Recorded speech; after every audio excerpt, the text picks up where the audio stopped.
po ako. Mag-e-enroll po ako, ma'am.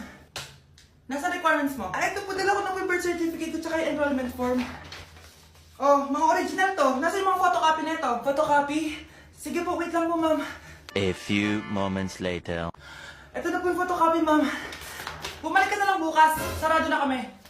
Loh, kuya, wait lang. Mag-aayos lang ako, ah. Hoy, bilisan mo naman! 1, 2, 3! Kuya, sandali. Ang pangit ko tuloy sa ID. Kakainis naman si kuya. Section A. Basta na section mo? Section A ako. Ah! Magkaklase ulit tayo. Ah! Makakakopya pa rin ako sa'yo. Hi, Miguel. Anong section ka? Ah, section B ako. Ikaw? Hindi kami magkaklase ni Crush. Ah, sige. Section A kasi ako eh. Good morning, class! Excited na ba kayo sa panibagong school year? Bad trip? Siya na naman yung teacher ko. Bakit, Scarlett? May problema ka ba sa akin? May problema ako dahil may favoritism ka. Ang lakas mo magreklamo. Eh, di ka pa naman enrolled. Kaka-enroll ko lang ah. Talaga? Eh, bakit ibang Scarlett yun nandito? Hello po. Bakit sabi ng teacher ko di ba daw ako enrolled? Ay, sorry, di kita na-enroll.